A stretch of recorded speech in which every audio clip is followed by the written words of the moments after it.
बिस्मिल्लाहिर्रहमानिर्रहीम। अस्सलाम वालेकुम dear students, welcome back to the एमर्स।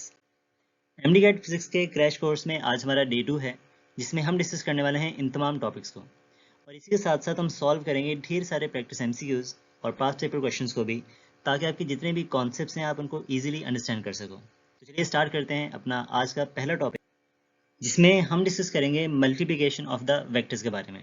Students, जब भी हम वेक्टर्स को मल्टीप्लाई करते हैं तो हमारे पास में दो पॉसिबिलिटीज़ हैं। या तो हम वेक्टर्स को मल्टीप्लाई करवाते हैं विद अ स्केलर क्वांटिटी, या फिर हम उसको मल्टीप्लाई करवाते हैं विद अ वेक्टर क्वांटिटी। तो पहले हम डिस्कस करेंगे कि जब हम वेक्टर्स को स्केलर्स के साथ मल्टीप्लाई करवाते हैं तो हमारे पास में क्या होता है। स्टूडेंट, जब भी हम बात करते हैं ना स्केलर्स की, तो स्केलर्स हमारे पास में दो टाइप की क्वांटिटीज़ होती हैं। एक ऐसे स्केलर्स जिनके पास में सिर्फ मैग्नीट्यूड होता है, यानी सिंपली हमारे पास में जो नंबर्स होते हैं, और दूसरे हमारे पास में वो स्केलर्स जिनके पास में प्रॉपर यूनिट भी होता है, जिसको हम फिजिकल क्वांटिटी का नाम देते हैं। तो जब भी हम किसी वेक्टर को किसी स्केलर से मल्टीप्लाई करवाते हैं तो रिजल्ट में हमेशा हमारे पास में एक न्यू वेक्टर आता है। अब यहाँ पे अगर मैं बात करूँ इसकी मल्टीप्लिकेशन विद नंबर्स के साथ, तो जब भी हम नंबर्स की बात करते हैं तो नंबर्स हमारे पास में पॉजिटिव भी हो सकते हैं और नंबर्स हमारे पास में नेगेटिव भी हो सकते हैं। तो अगर हम किसी वेक्टर को किसी पॉजिटिव नंबर से मल्टीप्लाई करवाएं, जैसे कोई n एक नंबर है जिसका मैग्नीट्यूड 1 2 3 4 कुछ भी हो सकता है, तो हमारे पास में जो न्यू वेक्टर हमारे पास में आएगा उसका जो मैग्नीट्यूड है वो n टाइम्स इंक्रीज कर जाएगा।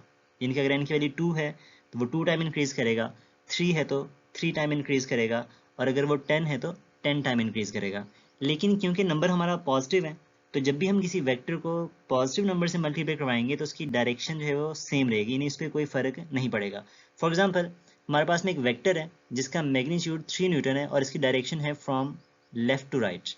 अगर इसको मैं मल्टीप्लाई करवाता हूँ +2 के साथ, जो कि हमारे पास में एक पॉजिटिव नंबर है, तो इसका जो मैग्नीट्यूड है वो 2 टाइम्स पहले से इंक्रीज हो जाएगा, यानी कि वो 6 न्यूटन बन जाएगा, लेकिन इसकी डायरेक्शन पे कोई भी इम्पैक्ट नहीं पड़ेगा।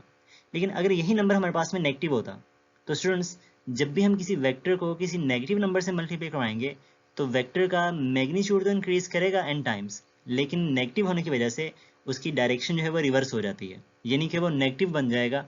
फॉर एग्जाम्पल, अगर इसी 3 न्यूटन के वेक्टर को हम मल्टीप्लाई करवाते हैं -2 के साथ, तो हमारा जो रिजल्टेंट वेक्टर है वो बनता -6 न्यूटन। माइनस की वजह से उसकी डायरेक्शन रिवर्स हो जाएगी, जबकि जो मैग्नीट्यूड है वो उसका n टाइम इंक्रीज करेगा। तो ये हमारे पास में दो पॉसिबिलिटीज़ हैं कि अगर हमारे पास में नंबर्स ग्रेटर देन 0 हो, यानी कि पॉजिटिव हों, तो क्या होता है, मैग्नीट्यूड इंक्रीज करेगा, डायरेक्शन उसका सेम रहेगा। और अगर हमारे पास में जो नंबर है वो नेगेटिव हो, यानी स्केलर्स जो है वो नेगेटिव हो, यानी कि लेस देन 0 हो, तो उस केस में हमारा मैग्नीट्यूड तो इंक्रीज करेगा, लेकिन जो डायरेक्शन है वो रिवर्स हो जाएगी। तो ये दो बातें इसमें याद रखनी है आपने। स्टूडेंट्स, इसके अलावा हमारे पास में होता है फिजिकल स्केलर्स, यानी कि ऐसी फिजिकल क्वांटिटीज़ जिनके पास मैग्नीट्यूड और यूनिट दोनों होते हैं। फॉर एग्जांपल, जैसे हम बात करते हैं फोर्स की, फोर्स एक वेक्टर क्वांटिटी है जो कि बराबर होता है product of mass and acceleration. Acceleration हम सब जानते हैं कि ये वेक्टर क्वांटिटी है, जबकि मास हमारे पास में एक स्केलर क्वांटिटी है। तो स्केलर को वेक्टर से मल्टीप्लाई किया तो हमारे रिजल्ट में क्या आ गया, एक वेक्टर क्वांटिटी। इसी तरह से अगर हम बात करते हैं मोमेंटम की, तो मोमेंटम हमारे पास में एक वेक्टर क्वांटिटी है जो कि बराबर होता है product of mass and velocity के। मास हमारे पास में स्केलर है और वेलोसिटी हमारे पास में एक वेक्टर क्वांटिटी है। तो जब भी हम किसी फिजिकल क्वांटिटी जो कि एक्चुअल में स्केलर होगी उसको वेक्टर से मल्टीप्लाई करवाएंगे तो रिजल्ट में हमेशा हमारे पास में वेक्टर क्वांटिटी आएगी। तो ये सिंपल सी बात है जिसको आपने याद रखना है। स्टूडेंट्स, इसके बाद होता है कि अगर हम किसी वेक्टर को वेक्टर से मल्टीप्लाई करवाएं तो क्या होगा। तो स्टूडेंट्स, यहाँ पे हमारे पास में दो पॉसिबिलिटीज होती हैं। जब भी हम वेक्टर को वेक्टर से मल्टीप्लाई करवाएंगे तो हमारे पास में रिजल्ट में या तो स्केलर आएगा या हमारे पास में वेक्टर आएगा। तो अगर हमारा रिजल्ट एक स्केलर क्वांटिटी आता है तो उसे हम कहते हैं स्केलर प्रोडक्ट, और अगर हमारा रिजल्ट एक वेक्टर क्वांटिटी हो तो उसे हम कहते हैं वेक्टर प्रोडक्ट। अब ये दो टॉपिक्स हमारे पास में सबसे इंपॉर्टेंट हैं, जिसको हम डिटेल में डिस्कस करेंगे अब नेक्स्ट वाली स्लाइड्स के ऊपर। स्टूडेंट्स, अभी हमारा जो मेन और सबसे इंपॉर्टेंट टॉपिक है वो है स्केलर आर डॉट प्रोडक्ट। अब इसके नाम से भी आप गेस कर सकते हो कि एक ऐसा प्रोडक्ट जिसमें रिजल्ट हमारा स्केलर क्वांटिटी आएगा। तो अगर हम दो वेक्टर्स को आपस में मल्टीप्लाई करवाएं और दो वेक्टर्स का जो प्रोडक्ट है वो हमारे पास में एक स्केलर क्वांटिटी हो, तो ऐसे प्रोडक्ट को क्या नाम दिया जाता है, स्केलर आर डॉट प्रोडक्ट नाम देते हैं। स्टूडेंट्स, अगर हम बात करें इसकी मैथमेटिकल एक्सप्रेशन की, तो अगर हमारे पास में दो वेक्टर्स ए एंड बी हों तो डॉट प्रोडक्ट का फॉर्मूला हमारे पास में होता है A dot B is equals to A B cos theta. अब यहाँ पे A vector and B vector का जो डॉट प्रोडक्ट है वो हमारे पास में क्या आएगा, ए बी कॉस थीटा। अब बेसिकली ये जो टर्म है हमारे पास में वो सिर्फ उसका मैग्नीट्यूड इंडिकेट करेगा जो कि एक्चुअल में स्केलर होता है। तो अगर हमारे पास में दो वेक्टर क्वांटिटीज का प्रोडक्ट एक स्केलर क्वांटिटी बने तो उसको क्या नाम दिया जाता है, स्केलर प्रोडक्ट या फिर डॉट प्रोडक्ट का नाम देते हैं। डॉट इसको इसलिए बोला जाता है क्योंकि यहाँ पे हम डॉट का ऑपरेशन अप्लाई करते हैं, इसलिए इसको सिंबॉलिकली डॉट से भी इंडिकेट किया जाता है। फ्रेंड्स इसके बाद इसमें एक सबसे इंपॉर्टेंट कॉन्सेप्ट जो यहाँ पे यूज होता है, जो कि बहुत इंपॉर्टेंट है, आगे क्वेश्चन में भी यूज होता है, वो है प्रोजेक्शन ऑफ अ वेक्टर। कि वेक्टर के प्रोजेक्शन का क्या मतलब होता है। स्टूडेंट्स अगर मैं इसको सिंपली डिफाइन करूं तो हम ये कहते हैं कि प्रोजेक्शन का मतलब ये है कि component of one vector along the direction of other vector या फिर parallel to the direction of other vector. अब इसका मतलब क्या है, पहले ये ध्यान से समझिएगा। अब यहाँ पे सपोज कर लो हमारे पास में दो वेक्टर्स थे, एक था हमारे पास में वेक्टर ए और एक था हमारे पास में वेक्टर बी। अगर मैं यहाँ पर बी के कंपोनेंट्स बनाऊं तो b का एक कंपोनेंट ऐसा बनेगा जो कि थीटा के साथ होगा, यानी कि वेक्टर a की डायरेक्शन में, और एक कंपोनेंट ऐसा बनेगा जो कि वेक्टर a के परपेंडिकुलर होगा। अब फ्रेंड्स यहाँ पर देखो तो ये जो कंपोनेंट है b cos थीटा, ये वो कंपोनेंट है जो फर्स्ट वेक्टर की डायरेक्शन में है। तो हम लिखेंगे जो b cos थीटा है ये कहलाएगा वेक्टर b का प्रोजेक्शन ऑन वेक्टर a। यानी कि प्रोजेक्शन का सिंपली क्या मतलब है कि किसी भी वेक्टर का वो कंपोनेंट जो दूसरे वेक्टर की डायरेक्शन में होगा या उसके पैरेलल होगा, उसे हम क्या नाम देते हैं, प्रोजेक्शन का नाम देते हैं। अब यहाँ पे अगर आपसे पूछा जाए कि what is the projection of be on vector A, तो हम लिखेंगे सिंपली हमारे पास में क्या बनेगा, वो बी कॉस थीटा, क्योंकि हमारे पास में जो कॉस कंपोनेंट है ये किसको इंडिकेट करेगा, प्रोजेक्शन को। तो ये सिंपली बात आपने याद रखनी है कि अगर आपसे बी का प्रोजेक्शन पूछेगा तो बी कॉस थीटा, ए का प्रोजेक्शन पूछेगा तो ए कॉस थीटा। तो किसी भी वेक्टर का जब प्रोजेक्शन की हम बात करेंगे तो वो हमेशा उसका कॉस कंपोनेंट होता है। अच्छा यहाँ पे देखो ये जो हमारे पास में मेन एक्सप्रेशन थी a dot B is equal to A B cos theta, अगर हम यहाँ से b कॉस थीटा को सेपरेट करें तो a दूसरी तरफ जाके डिवाइड हो जाएगा। तो हमारे पास में जो प्रोजेक्शन है इसको हम ऐसे भी लिख सकते हैं कि a vector dot b vector divided by magnitude of vector a। तो ये फॉर्मूला बनेगा हमारे पास में projection of b on vector a का। अब यहाँ पे एक चीज़ और नोट करो, आपने लास्ट लेक्चर में डिस्कस किया था यूनिट वेक्टर्स को, तो हमने पढ़ा था यूनिट वेक्टर का फॉर्मूला क्या होता है, original vector divided by magnitude of that vector.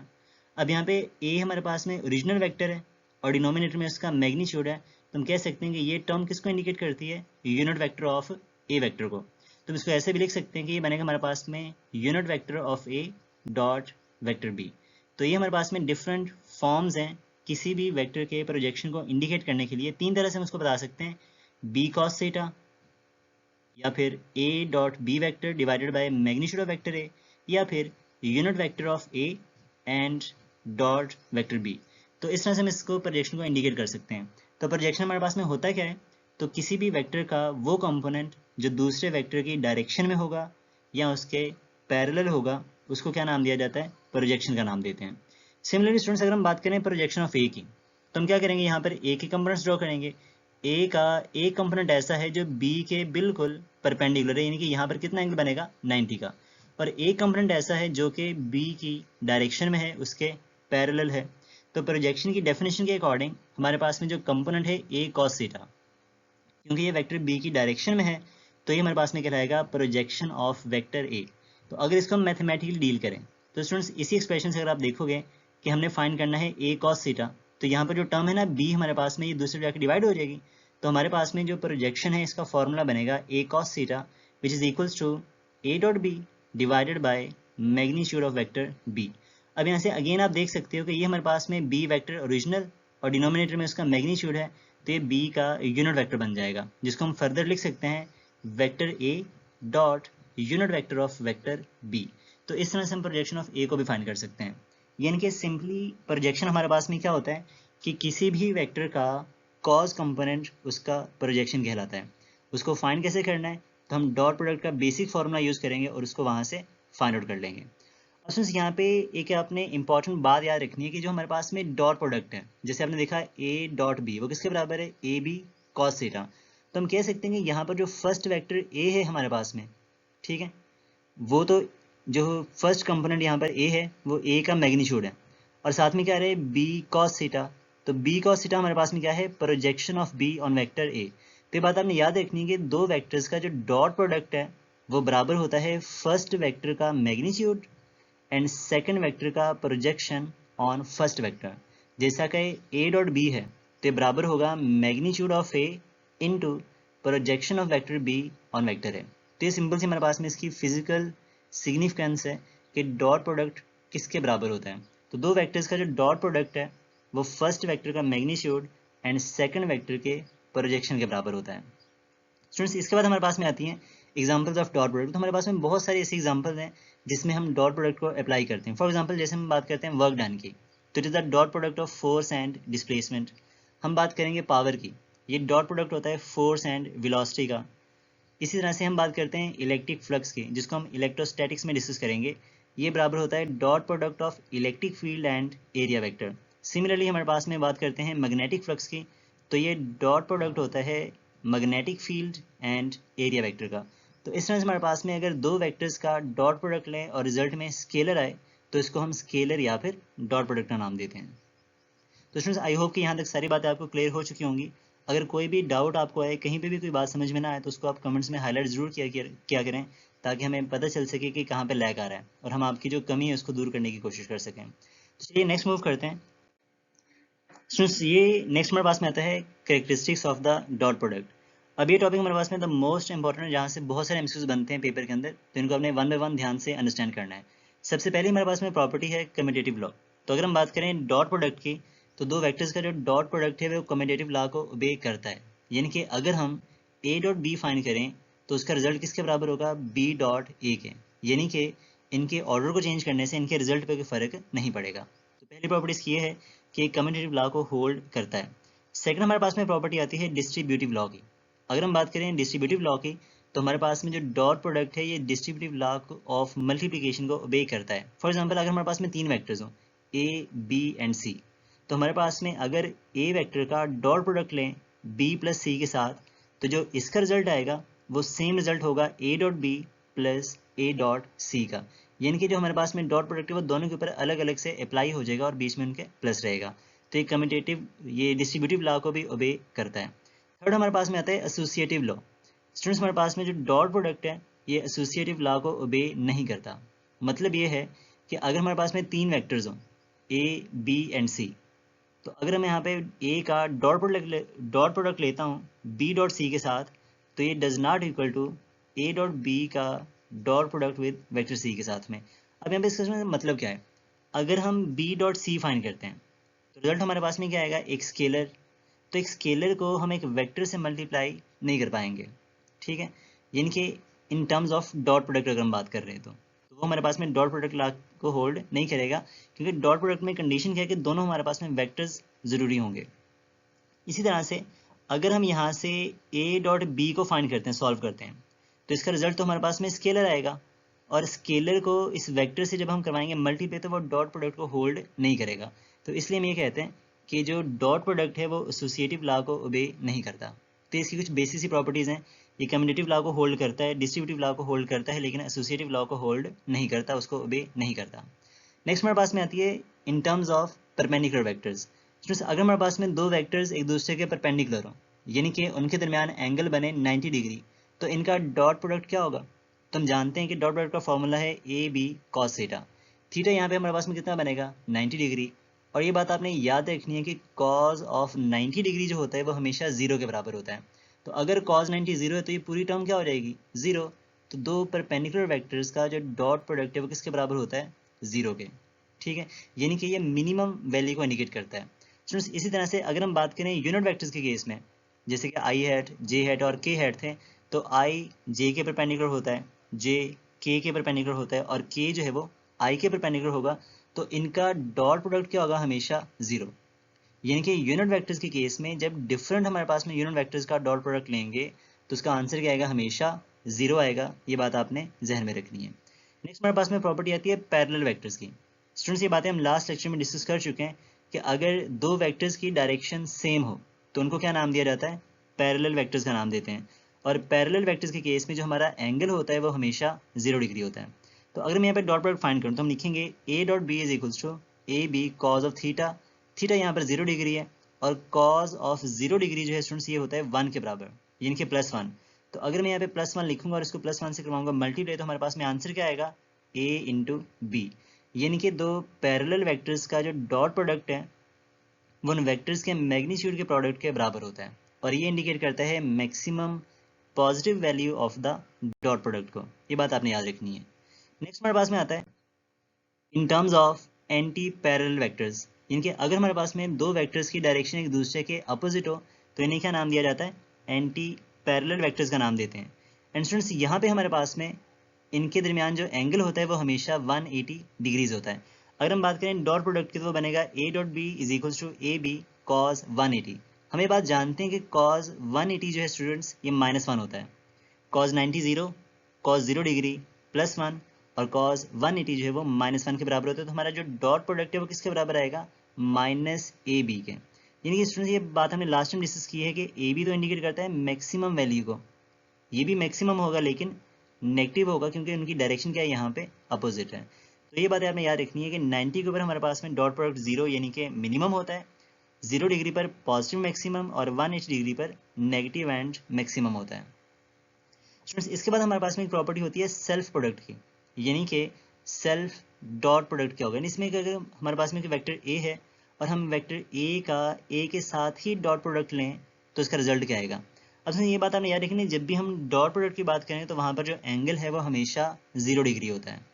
अगर यहाँ से आप फाइंड करें ए डॉट ए तो ये बराबर होगा ए इंटू ए कॉस थीटा, थीटा यहाँ पे 0 डिग्री है, कॉस ऑफ 0 +1 के बराबर होगा। जब ए को ए से करवाएंगे मल्टीप्लाई तो हमारे पास में आंसर आएगा ए का स्क्वायर, यानी कि self dot product of a vector जो है वो उस वेक्टर के मैग्नीट्यूड के स्क्वायर के बराबर होता है।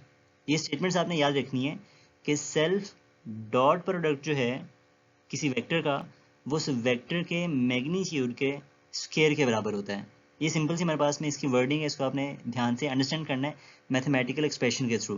अब अगर हम बात करें यूनिट वेक्टर्स के केस में, यानी कि अगर हम बात करते हैं आई डॉट आई की, जे डॉट जे की या फिर के डॉट के की, तो वो बराबर होगा आई स्क्वायर के, जे स्क्वायर के या फिर के स्क्वायर के। तो हम जानते हैं कि यूनिट वेक्टर्स का मैग्नीट्यूड 1 होता है तो 1 का स्क्वायर हमेशा 1 ही रहेगा, यानी कि जब हमारे पास में सेम यूनिट वेक्टर्स होंगे तो उनका डॉट प्रोडक्ट हमेशा 1 आएगा, जबकि अगर वो अपोजिट होंगे तो उनका रिजल्ट हमेशा 0 आएगा, जो हमने पहले डिस्कस किया है। तो आई होप कि यहाँ तक सारी बातें आपको क्लियर हो चुकी होंगी।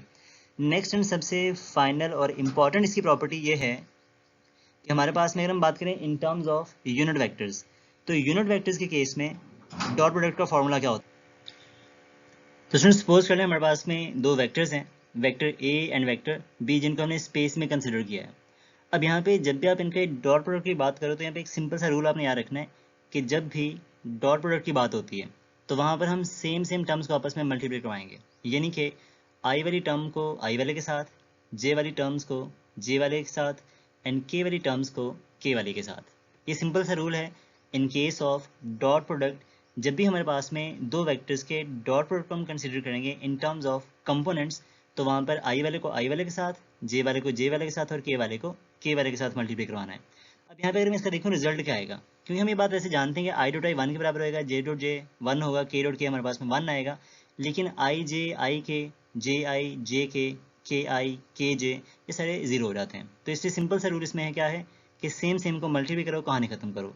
अब इनका जो डॉट प्रोडक्ट हमारे पास में आएगा वो क्या आएगा, अब देखो आई वाले को आई वाले के साथ किया तो ए एक्स बी एक्स ये हमारे पास में टर्म आ जाएगी, फिर दोनों प्लस के हैं तो साइन प्लस का यूज़ करेंगे, फिर जे वाले को जे वाले के साथ तो ए वाई बी वाई ये रिजल्ट आ जाएगा, फिर हमारे पास में दोनों का साइन प्लस का है तो प्लस में यूज़ करेंगे, और देन हम क्या करेंगे के वाले को के वाले के साथ तो ए जेड बी जेड। तो ये सिंपली हमारे पास में इनका डॉट प्रोडक्ट आ जाएगा in terms of rectangular components. तो ये हमारे पास में सारी की सारी इसकी प्रॉपर्टीज़ हैं जिनको आपने 1 बाय 1 प्रॉपर्ली गो थ्रू करना है अच्छी तरह से।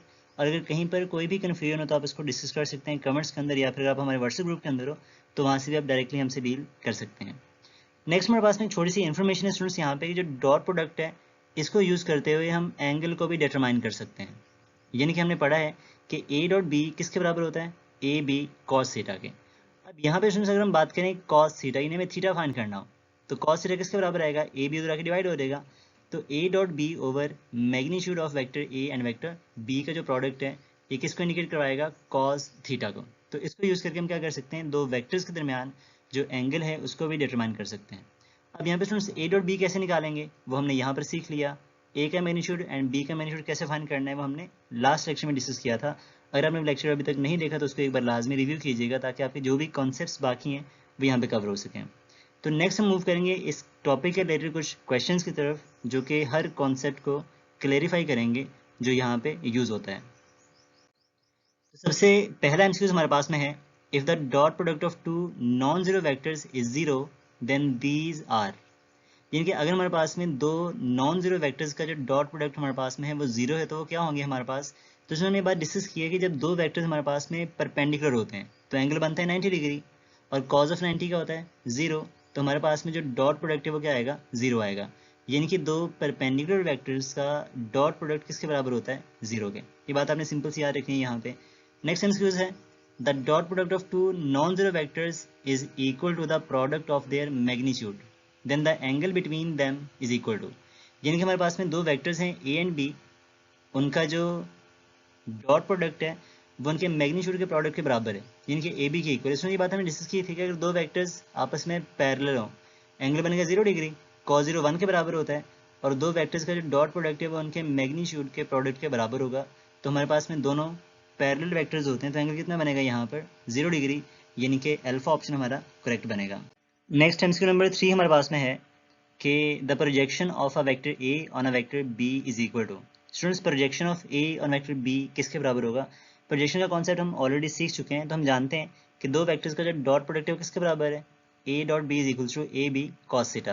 अगर यहाँ पर बात हो रही है प्रोजेक्शन ऑफ ए की, तो इसका मतलब है कि हमें क्या फाइंड करना है यहाँ से, ए कॉस थीटा। तो ए कॉस थीटा क्या बनेगा हमारे पास में, A dot B divided by magnitude of vector B. उसने यहाँ पे देखो हमारे पास में इस फॉर्म के अंदर कोई भी हमारा ऑप्शन अवेलेबल यहाँ पर नहीं है, तो ये यहाँ पे ऑप्शन गिवन है हमें यूनिट वेक्टर्स के केस में। तो यहाँ से अगर गौर से देखो तो हमारे पास में vector B over magnitude of B, ये बी का यूनिट वेक्टर बनेगा। तो जो projection of vector A on B है, यानी कि जो ए कॉस थीटा है वो किसके बराबर आएगा, ए वेक्टर डॉट बी हैट। तो हमारा जो राइट आंसर है यहाँ पर वो क्या बनेगा, 4 पे। एमसीक्यूज नंबर 4 है, इसमें कहते हैं the vector which is perpendicular to 4i hat plus 3j hat is equal to. अब सुनिए, हम यहाँ पर हम जब भी बात करेंगे ना परपेंडिकुलर की या पैरेलल की, तो वहाँ पे हम हमेशा कॉन्सेप्ट यूज करेंगे डॉट प्रोडक्ट का। अब यहाँ से हम ये बात जानते हैं कि जब दो वेक्टर्स एक दूसरे के परपेंडिकुलर होते हैं तो उनका जो डॉट प्रोडक्ट है वो हमेशा 0 के बराबर होता है। अब यहाँ पर हमें एक वेक्टर गिवन है, अब दूसरा कौन सा वेक्टर है कि जिसको मैं मल्टीप्लाई करवाऊँ इसके साथ में तो उसका आंसर क्या हो जाए, 0 हो जाए। अब यहाँ पे एक बात आपको शॉर्टकट में ये बता देते हैं कि जब भी हमारे पास में इस तरह का क्वेश्चन आएगा कि हमें परपेंडिकुलर वेक्टर को आइडेंटिफाई करना है, तो उसमें ये होता है कि आप इन दोनों के मैग्नीट्यूड को इंटरचेंज कर दो और इनके दरमियान वाला जो साइन है इसको चेंज कर दो, तो हमारे पास में रिजल्ट इसका क्या आएगा, हमेशा 0। और अगर दो वेक्टर्स का रिजल्ट 0 आ गया तो वो क्या होंगे, आपस में एक दूसरे के परपेंडिकुलर। फॉर एग्जाम्पल, अगर मैं इनकी जगह चेंज करता हूँ तो बनेगा 3i हैट और 4j हैट, दरमियान में प्लस है तो क्या यूज़ करेंगे, माइनस। तो आई थिंक हमारे यहाँ पर जो बीटा ऑप्शन है वो इसको मैच कर जाएगा। अगर इसको वेरीफाई करना है तो हम सिंपली वेरीफाई भी कर सकते हैं कि हमें फाइंड करना है ए डॉट बी। तो वेक्टर ए हमें गिवन है 4i hat plus 3j hat. अब दूसरा वेक्टर कौन सा होगा, उसमें इनकी जगह चेंज करनी है, यानी कि 3i हैट और 4j हैट, साइन चेंज करना है प्लस से माइनस में। अब देखो यहाँ पे आई वाले को करवाओ, आई वाले के साथ मल्टीप्लाई, तो 4 3 क्या बनेगा 12, फिर प्लस माइनस क्या हो जाएगा माइनस, एंड देन अगेन 4 3 क्या बन जाएगा 12। तो 12 माइनस 12 क्या आंसर आएगा इसका, 0। यानी कि अगर इनका डॉट प्रोडक्ट 0 है तो हमारा ये वाला जो वेक्टर है वो गिवन वेक्टर के क्या होगा, परपेंडिकुलर, तो हमारा राइट आंसर क्या बनेगा, बीटा। तो इस तरह से आप इसको इजीली सॉल्व आउट कर सकते हैं। नेक्स्ट क्वेश्चन नंबर 5 है, if a dot b is equal to half of A B then angle between vector a and b is equal to. अब इसमें क्या कहता है कि हमारे पास में दो वेक्टर्स का जो डॉट प्रोडक्ट है वो मैक्सिमम वैल्यू का हाफ है, तो उसके दरमियान एंगल क्या होगा। अब यहाँ पे हम बात जानते हैं कि a डॉट b किसके बराबर होता है, ए बी कॉस थीटा के। अब यहाँ पे हमें क्या गिवन है कि a डॉट b का जो मैग्नीट्यूड है वो हाफ ऑफ ए बी के इक्वल है, तो ये बराबर किसके आएगा, ए बी कॉस थीटा के। अब यहाँ पे देखो दोनों साइड से ए बी के साथ ए बी क्या होगा, कैंसिल आउट, तो क्या बचेगा 1/2 is equal to cos theta. अब हमें थीटा फाइंड करना है तो कॉस जब इस तरफ शिफ्ट करेंगे तो बनेगा कॉस इनवर्स ऑफ 1/2, और हम सभी ये बात जानते हैं कि कॉस इनवर्स 1/2 जो है ये बराबर होता है 60 डिग्री के। तो 60 डिग्री हमारे पास में वो एंगल है जहां पर dot product of two vectors maximum value का हाफ होता है, तो ऑप्शन क्या बनेगा हमारा, डेल्टा। नेक्स्ट क्वेश्चन है, a vector a is along the x-axis and a dot b is equal to 0 then vector b is equal to। अब यहाँ पे क्या कहता है कि हमारे पास में वेक्टर a जो है वो along the x-axis है, यानी इसके लिए यूनिट वेक्टर क्या यूज होगा यहाँ पे, i हैट, और a डॉट b 0 है। तो 0 कब आता है, जब दो वेक्टर्स एक दूसरे के परपेंडिकुलर होते हैं। तो जरा दिमाग लगाओ यहाँ पे कि वेक्टर b की कौन सी वैल्यू होगी कि उसका आंसर 0 आ जाए। तो यहाँ पे हमने वो जो कॉन्सेप्ट यूज़ किया था यूनिट वेक्टर्स वाला, ऑर्थोगोनल वेक्टर्स का, कि अगर डिफरेंट यूनिट वेक्टर्स होंगे तो उनका आंसर क्या आएगा, हमेशा 0 आएगा। अगर आप देखो यहाँ पे फर्स्ट ऑप्शन की बात करते हैं, तो ए हमारे पास में अलॉन्ग द एक्सिस, इसको मैं आई सपोज कर लेता हूँ, जो ऑप्शन गिवन है वो हमारे पास में वेक्टर बी है। तो ए डॉट बी यानी ए की वैल्यू आई हैट डॉट बी की वैल्यू क्या है यहाँ पे है आई हैट प्लस जे हैट। तो यहाँ पे देखो इसमें हमारे पास में आई डॉट आई ये तो 1 आएगा, लेकिन आई डॉट जे क्या हो जाएगा 0, तो ऑप्शन क्या आएगा 1, यानी कि 0 नहीं बनेगा।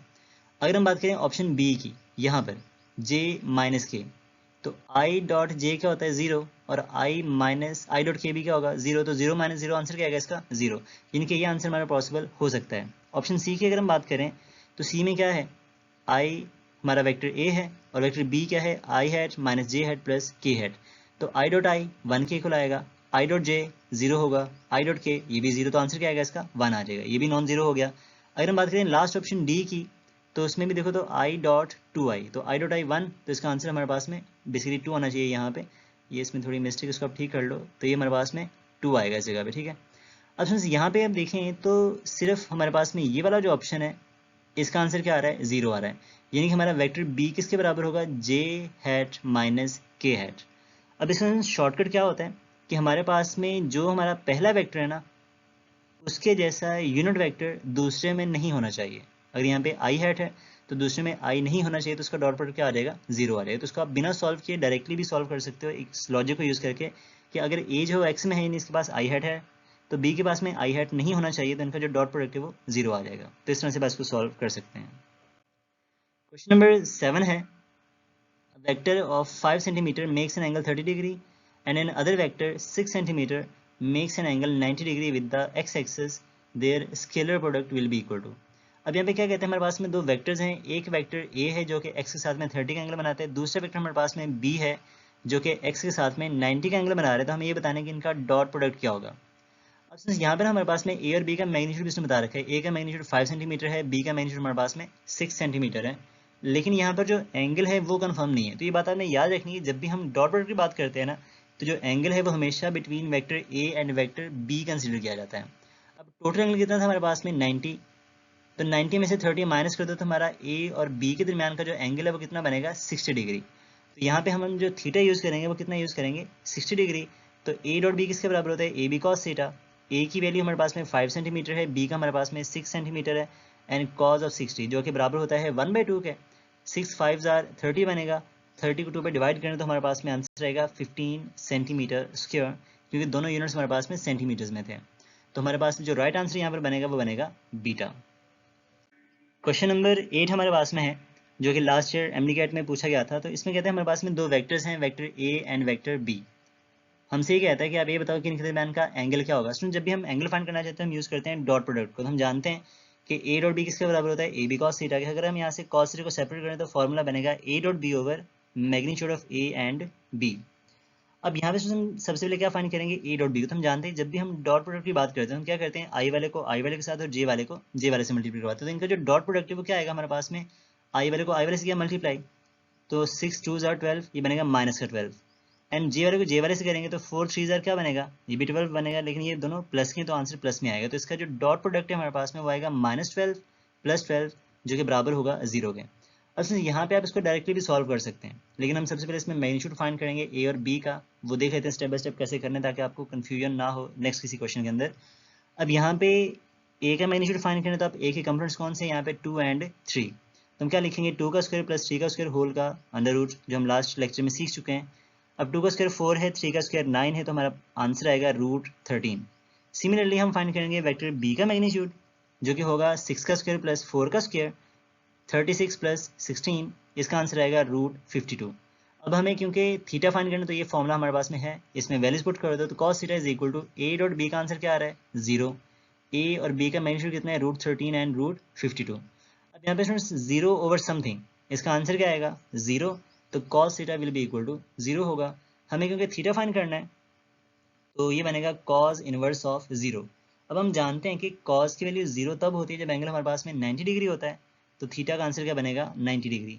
तो यहाँ पे हमारा जो राइट आंसर है वो क्या बनेगा बीटा।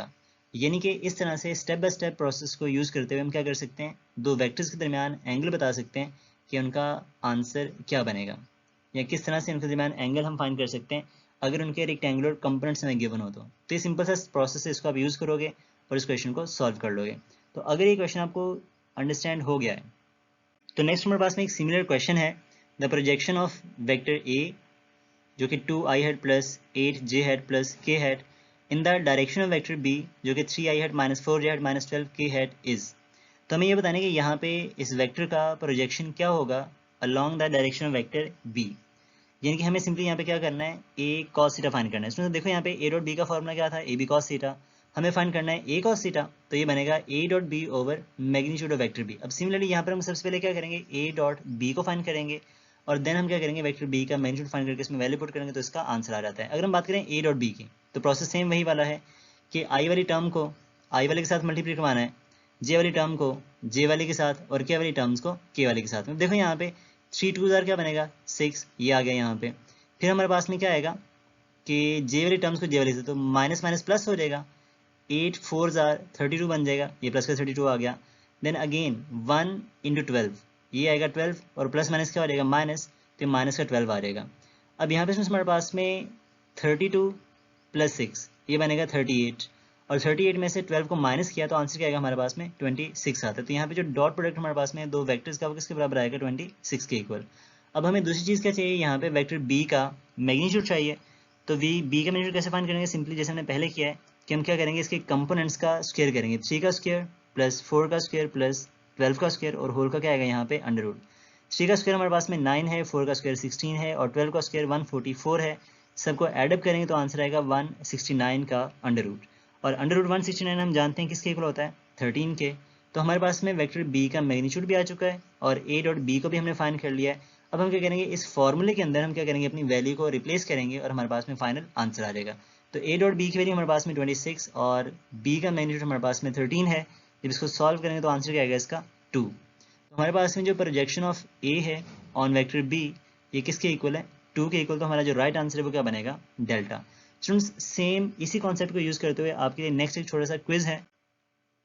ये क्विज को आप प्रॉपर्ली रीड करो, अंडरस्टैंड करो और इसको सॉल्व करो। तो आपका जो भी आंसर आए उसको कमेंट्स में मेंशन करो ताकि मुझे पता चल सके कि आपको ये लेक्चर यहाँ तक समझ आ चुका है। तो चलिए नेक्स्ट मूव करते हैं अपने क्वेश्चन की तरफ। क्वेश्चन नंबर 10 है कि if vector a is equal to 4i hat plus nj hat minus 2k hat and vector b, यहाँ पे a लिखा गया तो ये वेक्टर b है जो कि 2i hat plus 3j hat plus k hat are perpendicular to each other then the value of n is equal. इसमें क्या कहते हैं, हमें n की वैल्यू फाइंड करनी है अगर वेक्टर a और वेक्टर b क्या हो एक दूसरे के परपेंडिकुलर हो। अब सुनिए जब भी हमारे पास में इस तरह का कोई क्वेश्चन आएगा ना कि हमें किसी पॉइंट की वैल्यू फाइंड करनी है, किसी टर्म की वैल्यू फाइंड करनी है, तो वहाँ पे हम हमेशा डॉट प्रोडक्ट का सहारा लेते हैं। अब यहाँ पे देखो डॉट प्रोडक्ट क्या है कि अगर दो वेक्टर्स एक दूसरे के परपेंडिकुलर हैं तो इनका डॉट प्रोडक्ट क्या होना चाहिए यहाँ पे 0। तो हम ये कह सकते हैं कि अगर a जो है वो b के परपेंडिकुलर है तो इनका जो डॉट प्रोडक्ट है यानी a डॉट b वो किसके बराबर आएगा 0 के।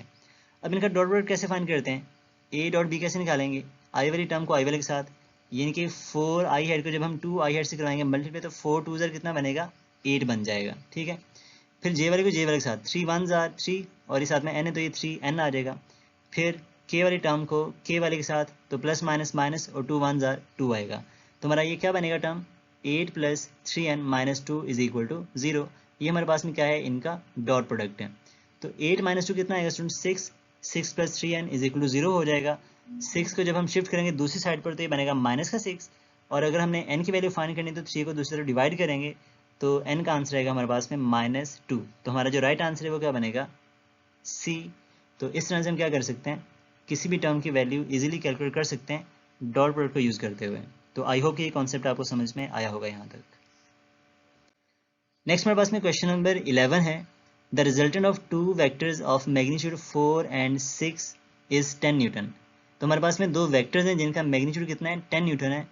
The value of their dot product is equal to, तो हमें ये बताने कि उनका डॉट प्रोडक्ट किसके बराबर होगा। अब सुनिए यहाँ पर देखो कि रिजल्टेंट कितना आ रहा है 4 प्लस 6 करेंगे तो 10 आता है, यानी कि यहाँ पे हमारे पास में जो वेक्टर a है अगर ये 4 इसका मैग्नीट्यूड है तो वेक्टर b के पैरेलल है और जब दो वेक्टर्स पैरेलल होते हैं तो रिजल्टेंट उन दोनों को ऐड करने से आता है। अब यहाँ पे हम सिंपली देख सकते हैं कि रिजल्टेंट की वैल्यू कितनी आ रही है 10 आ रही है, यानी कि 4 प्लस 6 इज इक्वल टू 10 आ रहा है। अब हमें ये फाइंड करना है कि इन दोनों का डॉट प्रोडक्ट क्या होगा। अब सुनिए यहाँ पे जानते हैं कि डॉट प्रोडक्ट का फॉर्मूला क्या होता है, a dot b is equal to A B cos theta. अब यहाँ पर ए का मैग्नीट्यूड भी हमें पता है, बी का मैग्नीट्यूड भी पता है, लेकिन इनके दरमियान एंगल कितने वो हमें नहीं पता। तो इसलिए हम क्या यूज़ करेंगे, यहाँ पर ये टर्म यूज़ करेंगे कि ए जो है क्योंकि वो बी के पैरेलल है, तो यहाँ पर जो थीटा है वो कितना बनेगा 0 डिग्री। तो स्टूडेंट्स इसको यूज़ करेंगे और सिंपली आगे इसको सॉल्व कर लेंगे। ए का मैग्नीट्यूड हमारे पास में 4 है, बी का 6 है और एंगल कितना बनेगा 0 डिग्री। कॉस ऑफ 0 1 के बराबर होता है, तो 6 4 जार कितना बनेगा 24। तो इनका जो डॉट प्रोडक्ट है वो 24 के इक्वल आएगा। तो हमारा जो राइट आंसर है वो क्या बनेगा, बीटा। क्वेश्चन नंबर 12 है, इसमें ये कहता है two vectors lie with their tales at the same point. दो हमारे पास में वेक्टर्स हैं जिनकी टेल जो है वो सेम पॉइंट के ऊपर लाई करती है और उनके दरमियान एंगल आप सपोज कर लो कि कुछ थीटा है, जैसे कि डायग्राम में नजर आ रहा है आपको। फिर कहते हैं when the angle between them is increased by 20। अब इसमें स्टूडेंट्स क्या कहते हैं कि हमने इनके दरमियान का जो एंगल है इसको इंक्रीज कर दिया 20 degree. Their scalar product remain the same. जो उनका डॉट प्रोडक्ट है मैग्नीट्यूड में सेम रहता है, लेकिन चेंज हो जाता है फ्रॉम पॉजिटिव टू नेगेटिव। तो हमें ये बताना है कि जो ओरिजिनल एंगल है बिटवीन द वेक्टर्स वो क्या होगा, यानी कि हमें थीटा की वैल्यू फाइंड आउट करनी है। अगर हम एंगल को 20 डिग्री इंक्रीज करें और जो डॉट प्रोडक्ट है वो पॉजिटिव से नेगेटिव में चेंज हो जाए। अब सुनिए यहाँ पे कुछ मैथमेटिक्स है जिसको आपने यूज करना है, तो ध्यान से इसको चीज़ समझिएगा ज़रा कि डॉट प्रोडक्ट का फॉर्मूला क्या होता है, A dot B is equals to A B cos theta. Cos की वैल्यू फर्स्ट क्वाड्रेंट के अंदर एंड फोर्थ क्वाड्रेंट के अंदर पॉजिटिव होती है। अगर कॉस यानी जो एंगल है वो सेकंड क्वाड्रेंट के अंदर हो या थर्ड में हो तो उसकी वैल्यू नेगेटिव ली जाती है। अब यहाँ पे हमने देखो तो वेक्टर बी का जब एंगल 20 डिग्री इंक्रीज किया तो इसको मैंने शो कहाँ पे किया है, सेकंड क्वाड्रेंट के अंदर, क्योंकि सेकंड में जब ये पहुंचेगा तो डॉट प्रोडक्ट क्या हो जाएगा इसका, पॉजिटिव से नेगेटिव में चेंज हो जाएगा। यानी कि फर्स्ट में पॉजिटिव तो सेकंड में क्या हो जाएगा जाके ये नेगेटिव हो जाता है। तो ये कॉन्सेप्ट हमें यहाँ पर याद रखना है स्टूडेंट्स यहाँ पे। अब यहाँ पर देखो जब हम एंगल को 20 इंक्रीज करेंगे तो पहले थीटा था, तो फाइनल एंगल कितना बनेगा, थीटा प्लस 20 डिग्री, यानी कि जो थीटा प्राइम है वो थीटा प्लस 20 डिग्री हो जाएगा। अब यहाँ पे हमें देखें फर्स्ट केस में और सेकंड में दो सिचुएशन है यहाँ पे। फर्स्ट केस में अगर मैं बात करूँ इनके डॉट प्रोडक्ट की तो वो होगा हमारे पास में, सपोज कर लो P1 जो होगा A dot B is equal to A B cos theta. Second case में जब हम एंगल को इंक्रीज करते हैं 20 डिग्री तो वो हमारे पास में P2 है, सेकंड प्रोडक्ट होगा जो होगा A dot B is equal to A B cos theta plus 20 degree, यानी जो हमारा फाइनल एंगल यहाँ पे बनता है वो हम यूज़ करेंगे।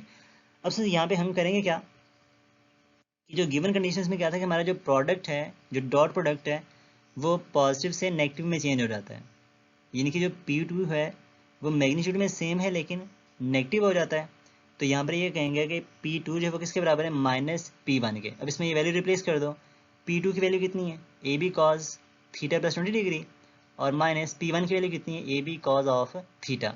अब यहाँ पर देखो तो दोनों साइड से ए बी के साथ ए बी क्या हो जाएगा, कैंसिल आउट, बाकी बचेगा cos theta plus 20 degree is equal to minus cos of theta.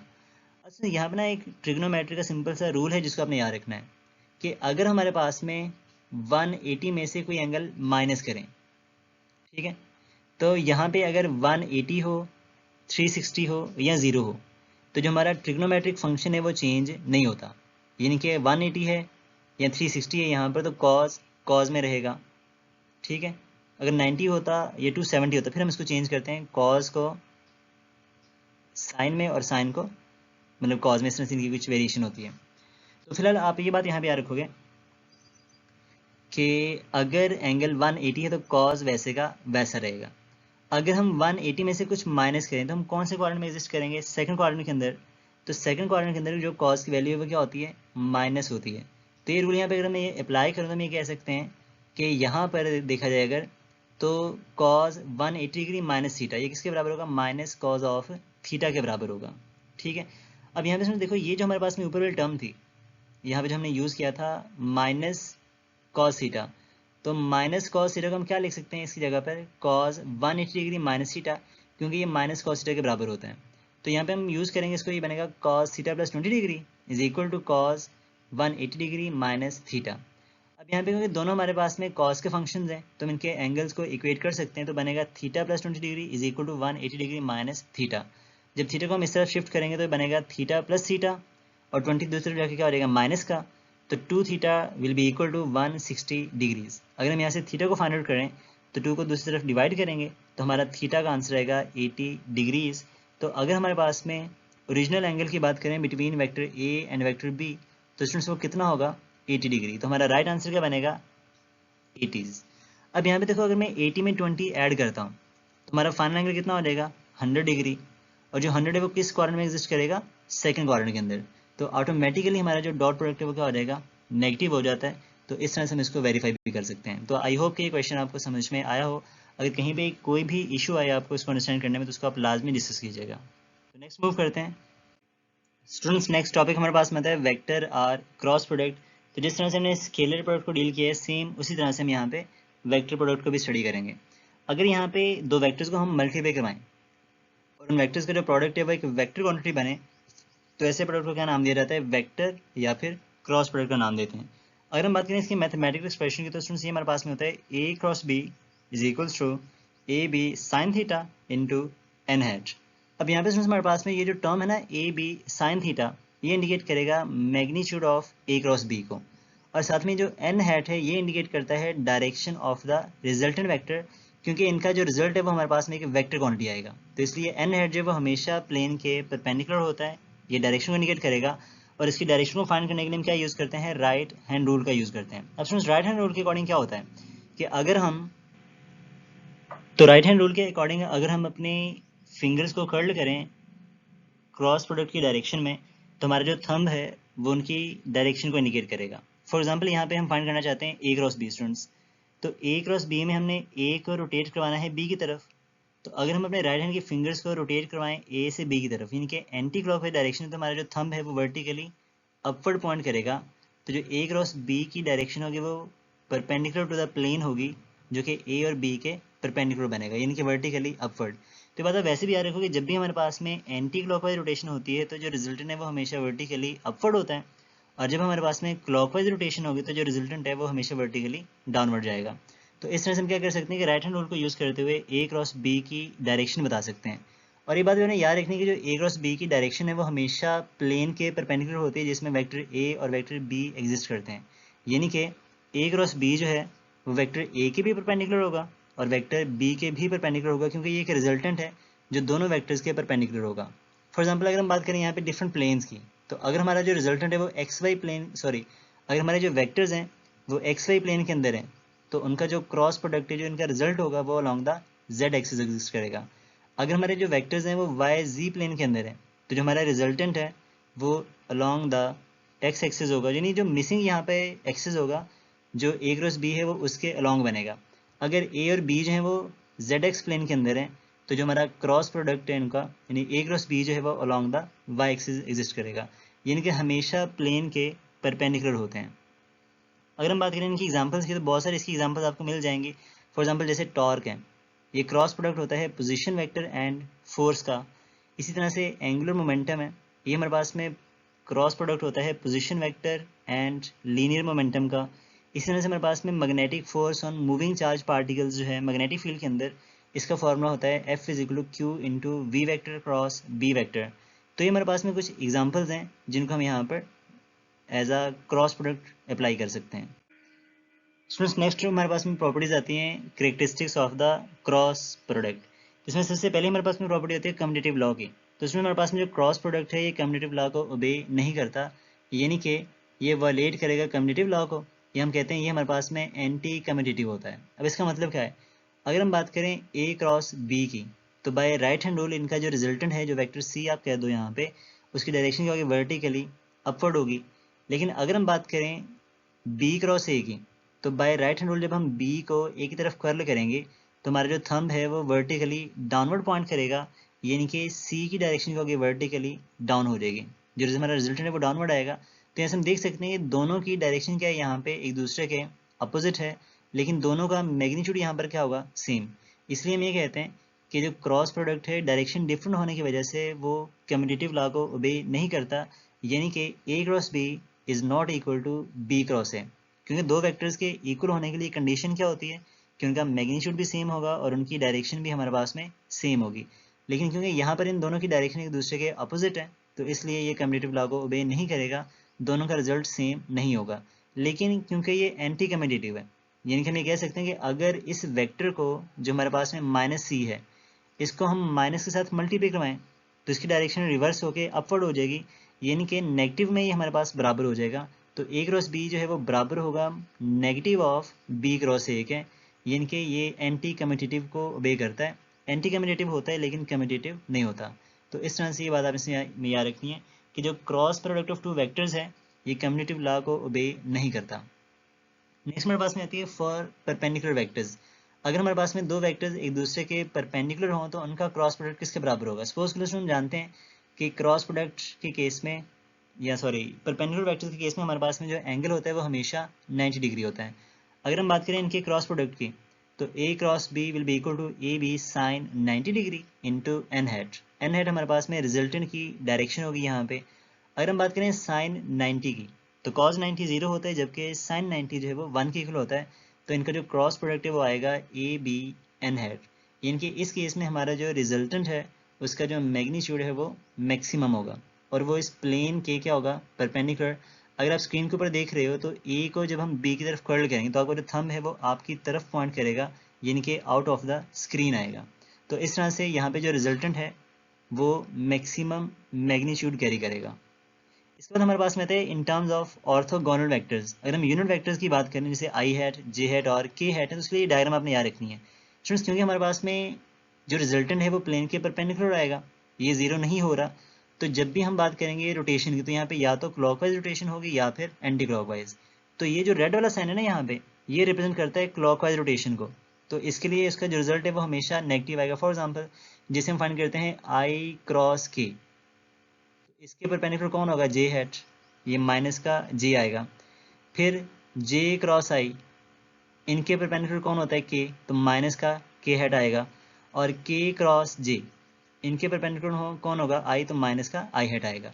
लेकिन जब हम बात करेंगे एंटी क्लॉकवाइज रोटेशन की जैसे कि आई क्रॉस जे क्रॉस के और के क्रॉस आई, तो इनका जो थर्ड कंपोनेंट होगा वो हमारा आंसर बनेगा लेकिन पॉजिटिव में आएगा। अगर इनको मैं समराइज करूं तो कुछ इस तरह से, ये कि अगर हम बात करें एंटी क्लॉकवाइज रोटेशन की, ठीक है, जो कि यहाँ पे ब्लू एरोस की फॉर्म में दिखा रखा है, तो सिंस यहाँ पे देखो तो आई क्रॉस जे के बराबर आएगा, जे क्रॉस के आई के बराबर आएगा, के क्रॉस आई जो है वो जे के बराबर हो। तो ये डायग्राम आप देख सकते हो इजीली।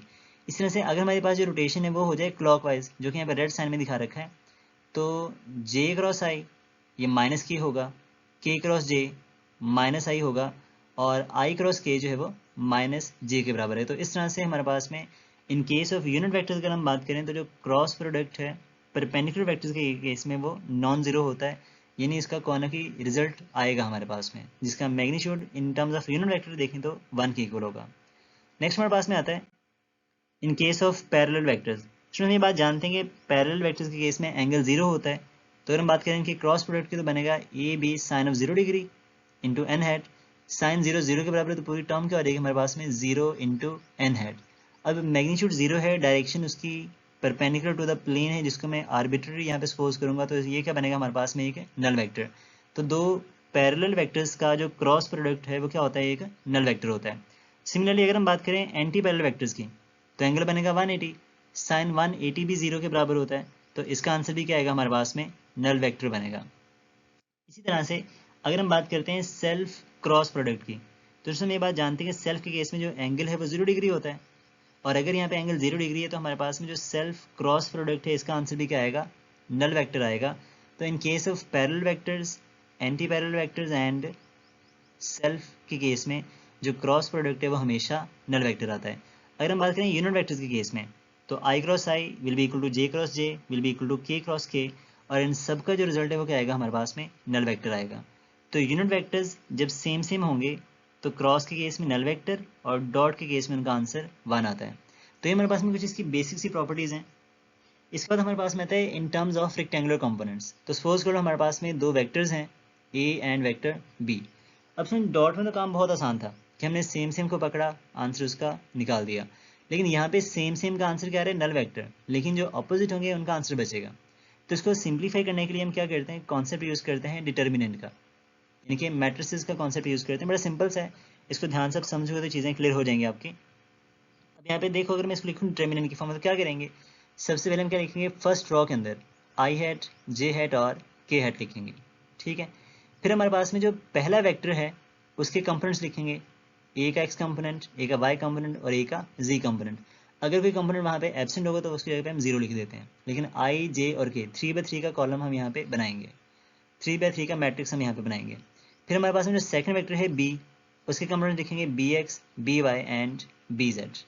अब फ्रेंड्स इसको हमने करना है एक्सपैंड, यानी कि हमने ये बताना है कि यहाँ पर ए क्रॉस बी किसके बराबर है। तो इसको हम क्या करेंगे, ये फर्स्ट रो को स्किप करेंगे यहाँ पे, ठीक है। फर्स्ट रो को हम पकड़ेंगे एंड इसी के साथ हम इसका फर्स्ट कॉलम पकड़ेंगे।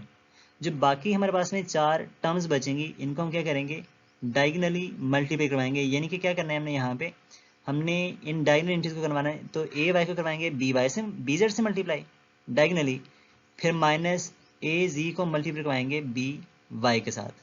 तो इस तरह से हम सॉल्व करेंगे। तो इनका जो क्रॉस प्रोडक्ट है, तो फर्स्ट केस के अंदर जब हमने आई वाले को स्किप किया तो आप लिखोगे I hat into A Y B Z, फिर minus A Z B Y. तो इस तरह से हमारे पास में हो गया फर्स्ट टर्म्स का डिटर्मिनेंट जो हमने यहाँ पे सॉल्व कर दिया। फिर इसमें ये होता है कि फर्स्ट से प्लस यूज़ करते हैं, फिर माइनस, फिर प्लस। तो प्लस माइनस प्लस, ये इसमें रूल है इसका है, इसको हमें यहाँ रखना है। अब हम क्या करेंगे, अब हम आई वाले को छोड़ेंगे और जे वाले को स्किप कर देंगे यहाँ पे। अब हमने जे वाला कॉलम कर दिया स्किप, तो बाकी हमारे पास में क्या बचेगा। तो ये जो 4 एंट्रीज बची इनको फिर से करोगे डायगनली मल्टीप्लाई। तो ए एक्स को बी जेड के साथ और ए जेड को बी वाई के साथ करवाएंगे मल्टीप्लाई। तो ये बनेगा हमारे पास में माइनस जे हेड हमने स्किप कर दिया, ए X B Z minus A Z B X. तो इस तरह से इसको हम सॉल्व कर लेंगे यहाँ पे। तो ये हमारे पास में क्या होगा, सेकेंडली सॉल्व हो जाएगा यहाँ पे, ठीक है। तो इस तरह से हम इसकी डायगनल एंट्रीज को हमने सॉल्व कर देना है, यानी कि जो हम छोड़ेंगे इसके अलावा जो 4 एंट्रीज बचेंगी उनको हमने डायगनली हल करना है। सिमिलरली हम क्या करेंगे, अब हम बचेगा के वाला टर्म, के वाली जो कॉलम है यहाँ पे। अब हम के वाले कॉलम को स्किप करेंगे और जो बाकी हमारे पास में 4 एंट्रीज बची हैं उनको क्या करेंगे, क्रॉस मल्टीप्लाई। तो क्या लिखेंगे, A X B Y and minus A Y B X. तो ये फॉर्मूले वाला माइनस बीच में हमेशा आएगा और के साथ क्या लगाएंगे, यहाँ पे प्लस का साइन यूज़ करेंगे। तो ये बात आपने यहाँ पे नोट कर देनी है कि यहाँ पर प्लस के हेड आएगा, यानी फर्स्ट टर्म प्लस की, दूसरी माइनस की, थर्ड प्लस की। तो आई हेड के साथ प्लस, तो बाकी जो 4 एंट्रीज बचेंगी उसको हमें सॉल्व करना है, आई वाला कॉलम छोड़ देना है। फिर हमने जे के साथ माइनस लगाना है, जे वाला कॉलम स्किप करना है और फर्दर जो बाकी 4 एंट्रीज इनको क्रॉस मल्टीप्लाई करवा देना है। फिर हमने के वाले के साथ प्लस लगाना है, के वाला कॉलम स्किप करना है और जो बाकी 4 एंट्रीज हैं इनको क्रॉस मल्टीप्लाई करवाना है।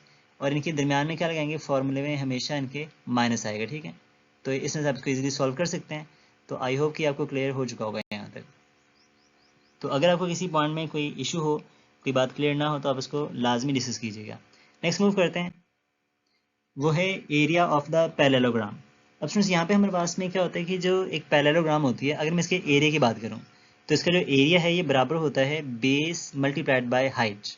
अगर यहाँ पे हम इसकी जो बेस है इसको भी एक वेक्टर कंसिडर कर लें और इसकी जो दूसरी साइड है इसको भी हम एक वेक्टर कंसिडर कर लें, कुछ इस तरह से कि एक हमारे पास में वेक्टर ए है, दूसरा हमारे पास में वेक्टर बी है, जिनके दरमियान एंगल क्या बनेगा, थीटा। अब यहाँ पे हमारे पास है ना पैरेललोग्राम की हाइट नहीं है, तो हाइट के लिए हम क्या करेंगे, बी के हेड से एक प्रोजेक्शन ड्रॉ करेंगे सीधा ऑन वेक्टर ए और ये बनेगा बी साइन थीटा। अब यहाँ पे अगर मैं वैल्यू रिप्लेस करूँ तो बेस की जगह पे हमारे पास में क्या आएगा, मैग्नीट्यूड ऑफ वेक्टर ए और हाइट इसकी किसके बराबर है, बी साइन थीटा के। तो ये बनेगा ए बी साइन थीटा। अब सुन ये बात हम जानते हैं कि ए बी साइन थीटा क्या चीज़ है बेसिकली, तो ये हमारे पास में बराबर होता है magnitude of vector A cross B के। तो ये बात हमें याद रखनी है कि ए क्रॉस बी का जो मैग्नीट्यूड है वो क्या इंडिकेट करता है, एरिया ऑफ पैरेललोग्राम।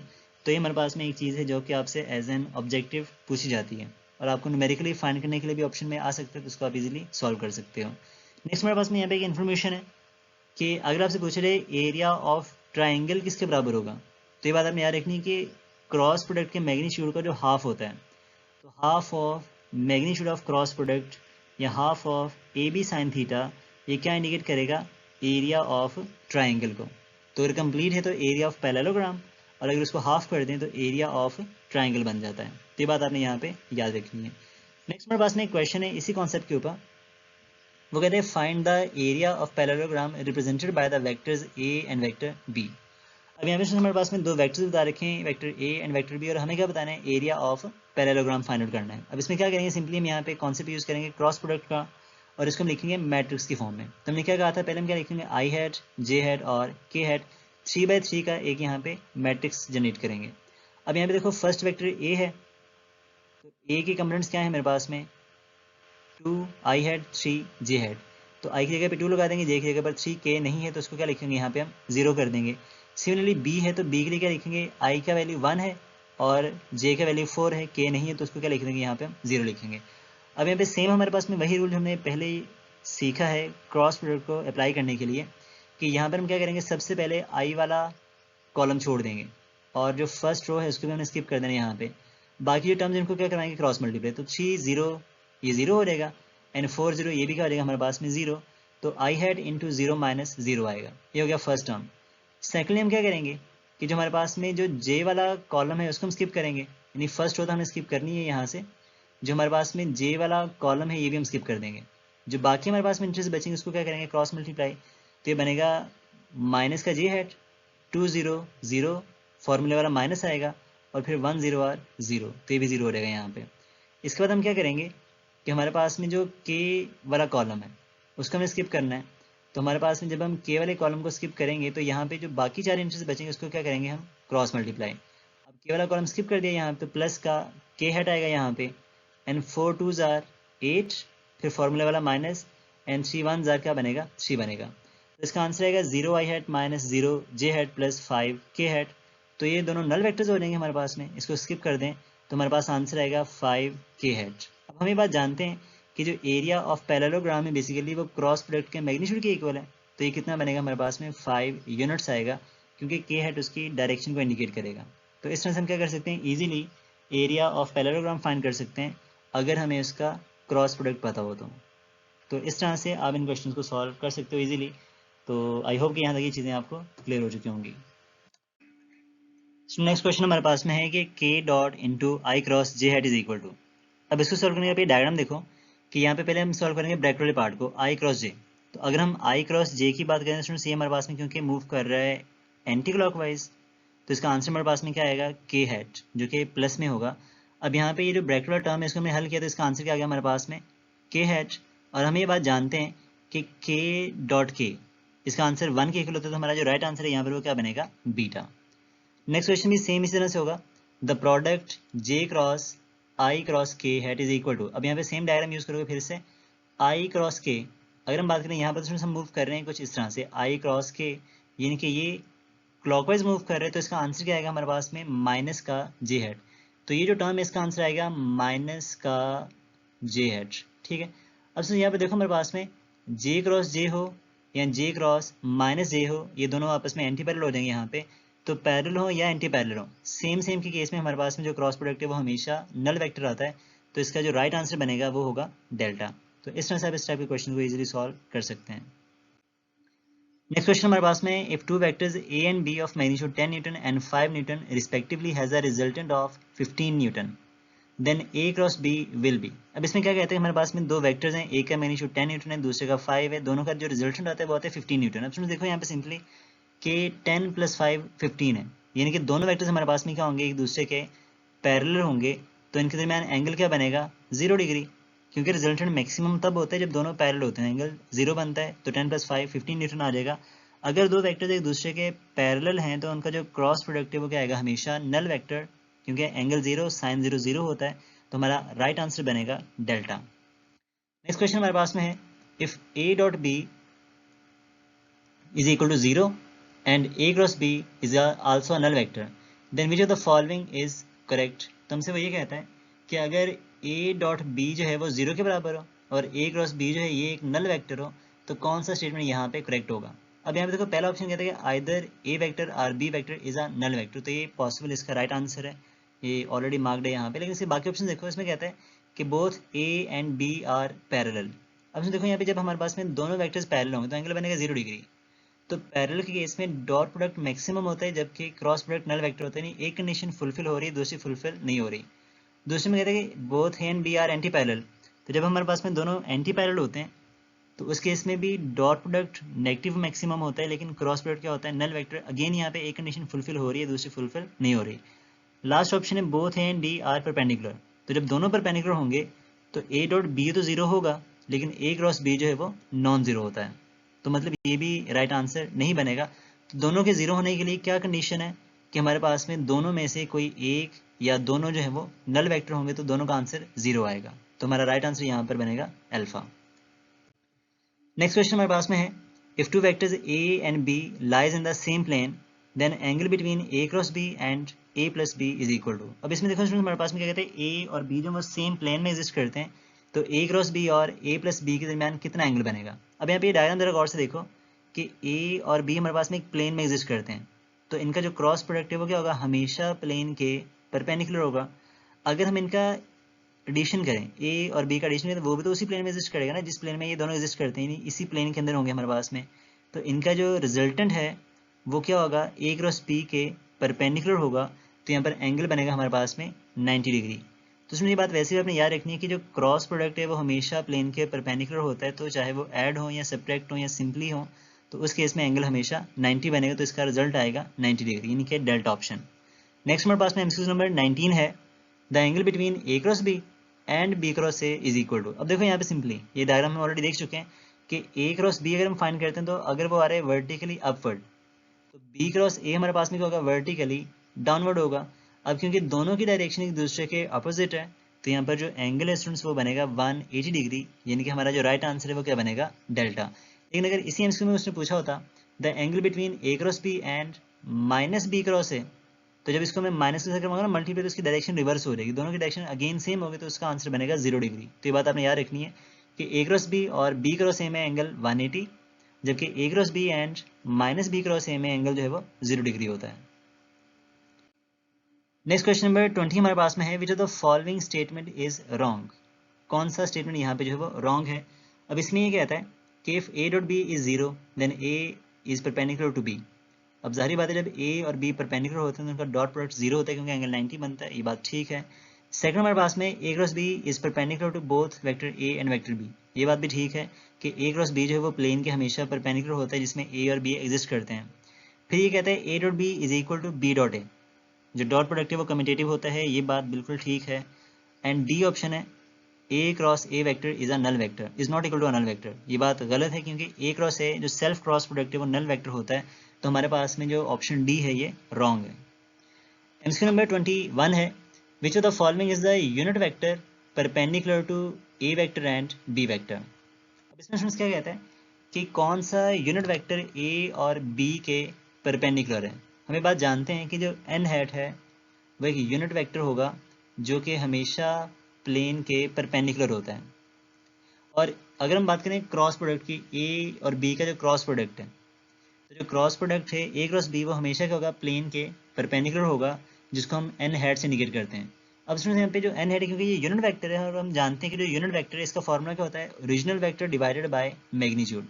तो जो हमारा ओरिजिनल वेक्टर है बेसिकली वो होगा ए क्रॉस बी, जो कि एक सिंगल वेक्टर होगा हमारे पास में, और डिनोमिनेटर में क्या आएगा उसका मैग्नीट्यूड। तो हमारे पास में देखो तो जो हमारा फर्स्ट ऑप्शन है इसमें न्यूमरेटर में क्या आ रहा है, ए क्रॉस बी यानी कि एक सिंगल वेक्टर, और डिनोमिनेटर में क्या आ रहा है उसका मैग्नीट्यूड यानी कि ए बी साइन थीटा। तो हमारा जो राइट आंसर है वो क्या बनेगा यहाँ पर, अल्फा। तो इस तरह से आप इसको इजीली सॉल्व कर सकते हैं। नेक्स्ट हमारे पास में है एमसीक्यू नंबर 22 है, if the angle between vectors A and B is theta then the product A cross B dot vector A is equal to. अब यहाँ पे सिंपली देखो, अगर बिना हल के बेस को आप सॉल्व कर सकते हो कि जो ए क्रॉस बी है ये क्या होगा, हमेशा प्लेन के परपेंडिकुलर। ये मान लो हमारे पास में एक सिंगल वेक्टर कोई आ जाता है, इसको आप लेट से सी का नाम दे दो अगर, तो ये वेक्टर सी है, ए क्रॉस बी एक सिंगल वेक्टर, और ये हमारे पास में वेक्टर ए है। तो जो वेक्टर सी है वो ए वेक्टर के क्या होगा, परपेंडिकुलर। तो दो परपेंडिकुलर वेक्टर्स का जो डॉट प्रोडक्ट है वो क्या आएगा, हमेशा 0। तो इसका आंसर क्या बनेगा, डेल्टा। अब इसको सॉल्व करना चाहते हो तो हम ये बात जानते हैं कि ए क्रॉस बी जो है it is always perpendicular to both vector A and vector B. So हम कह सकते हैं कि ए क्रॉस बी में यानी जो वेक्टर सी होगा एक सिंगल वेक्टर होगा, एंड वेक्टर ए में जो एंगल है वो 90 होगा, तो हमारे पास में इनका जो डॉट प्रोडक्ट है यानी वेक्टर सी का एंड वेक्टर ए का, यानी एक सिंगल वेक्टर का और वेक्टर ए का जो डॉट प्रोडक्ट है, क्योंकि एंगल 90 है तो क्या आएगा, 0। तो हमारा राइट आंसर बनेगा डेल्टा। क्वेश्चन नंबर 23 है, if the dot product of two non zero vectors is 0 the magnitude of their cross product will be. अब सुनिए ये बात हम जानते हैं कि डॉट प्रोडक्ट 0 कब होता है, जब एंगल हमारे पास में 90 डिग्री होता है। अगर हम बात करें इनके क्रॉस प्रोडक्ट के मैग्नीट्यूड की, तो वो किसके बराबर होता है, ए बी साइन थीटा के। थीटा हमारे पास में यहाँ पे यूज करेंगे 90, क्योंकि डॉट प्रोडक्ट 90 पे 0 होता है, तो साइन 91 के इक्वल है। तो हमारे पास में क्रॉस प्रोडक्ट का मैग्नीट्यूड क्या आएगा, ए इंटू बी यानी कि मैक्सिमम। तो राइट आंसर बनेगा चार्ली। यानी कि जब हमारे पास में डॉट प्रोडक्ट का आंसर 0 होता है तो उस केस में क्रॉस प्रोडक्ट का जो मैग्नीट्यूड है वो मैक्सिमम होता है। नेक्स्ट हमारे पास में एमसीक्यू नंबर 24 है। इसमें कहते हैं the magnitude of dot and cross product of two vectors is 6 Newton 6 and 6√3 respectively. हमारे पास में डॉट का मैग्नीट्यूड 6 है और क्रॉस प्रोडक्ट का जो मैग्नीट्यूड है वो 6 इंटू √3 है।